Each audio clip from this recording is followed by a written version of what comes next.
આગળ સમાચારમાં વાત કરીએ તો રાજકોટથી સમાચાર સામે આવી રહ્યા છે। રાજકોટમાં પોલીસે યુવકને માર માર્યાનો મામલો સામે આવ્યો છે। તો સમાચાર સામે આવી રહ્યા છે તો કહી શકાય કે સમગ્ર મામલે તપાસ હાથ ધરાશે।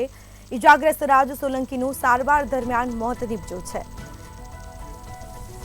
તો એએસઆઈ અશ્વિન કાનગડે રાજુ સોલંકીને માર માર્યો હતો। 14 એપ્રિલે યુવકને ઢોર માર મારવાની આ ઘટના બની હતી।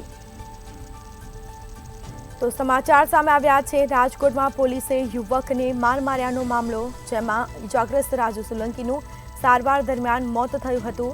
એએસઆઈ અશ્વિન કાનગડે રાજુ સોલંકીને માર માર્યો હતો। 14 એપ્રિલે યુવકને ઢોર માર મારવાની આ ઘટના બની હતી। તો કહી શકાય કે રાજકોટમાં પોલીસે યુવકને માર માર્યાનો મામલો, જેમાં ઇજાગ્રસ્ત રાજુ સોલંકીનું સારવાર દરમિયાન મોત થયું છે।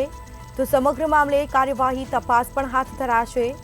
તો એએસઆઈ અશ્વિન કાનગડે રાજુ સોલંકીને માર માર્યો હતો અને જે બાદ ટૂંકી સારવાર દરમિયાન રાજુ સોલંકીનું મોત થયું છે।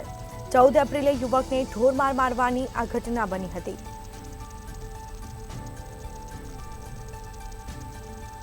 તો કહી શકાય કે રાજકોટમાં પોલીસે યુવકને માર માર્યાનો મામલો, ઇજાગ્રસ્ત રાજુ સોલંકીનું સારવાર દરમિયાન મોત થયું છે। એએસઆઈ અશ્વિન કાનગડે રાજુ સોલંકીને માર માર્યો હતો। 14 એપ્રિલે યુવકને ઢોર માર મારવાની આ ઘટના બની હતી। તો સમગ્ર મામલે તપાસ હાથ ધરાશે। જી, આપનું નામ? મારું નામ જયેશ રાજુભાઈ સોલંકી। જયેશભાઈ, શું બનાવ બન્યો તો શું કહેશો? બનાવ આપણે 15 ને 16 એપ્રિલની વચ્ચે રાતના 10:30, 11, 12 વાગ્યા આસપાસ માથાકૂટ અમારા સગાવાલા આવી હતી। એ બાબતે અમે અમીરભાઈને સમાધાન માટે બોલાવેલા હતા। તે બાબતે ત્યાં પોલીસે ત્યાં ઘર પાસે માર મારેલ અમીરભાઈને। તો અમીરભાઈને ત્યાં માર મારેલ પ્લસ આપણે પીસીઆરમાં ઘા કરેલ હતા। એમાં એને માથાના ભાગમાં વાંયથી ઈજા થઈ ગઈ હતી, થોડી ઘણી ઈજા થઈ ગઈ હતી।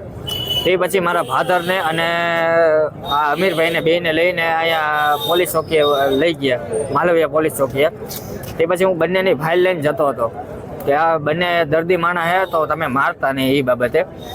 તો ત્યાં લઈને જતો હતો ને એ બાબતે એ લોકોએ માર મારેલ હતા। તમારા પિતાને કઈ કઈ જગ્યાએ માર મારવામાં આવ્યો હતો? આપણે ઈજા હતી, શું કહેશો? આપણે હાથની સાઈડમાં નીચેની બહુ ઈજા હતી, એ બાબતે હાલી નતા શકતા। અત્યાર સુધી તમે પોલીસ ફરિયાદ નોંધાવી છે કે કેમ, શું કહેશો? નોંધાવી છે એસીપી સાહેબને। અને તમને પિતા પુત્રને મામલતદાર પાસે લઈ ગયા હતા? હા। ત્યારે તમે માર માર્યો હોવાનું મામલતદારને કીધું હતું તમે? નહીં, એવું નથી કીધું અમે।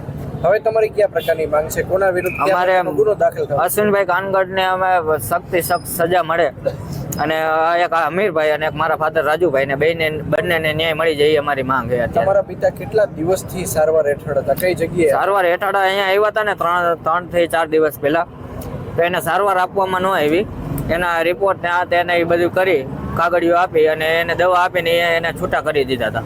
ખાનગી હોસ્પિટલમાં ક્યારે લઈ ગયા સારવાર માટે? એ આજે। અને ક્યારે મૃત્યુ થયું? મૃત્યુ 9 વાગ્યા આસપાસ। ડોક્ટરનું શું કહેવું છે, કયા કારણોસર મૃત્યુ થયું છે? હવે એ ડોક્ટરે તો કઈ વાત નથી કરી સર।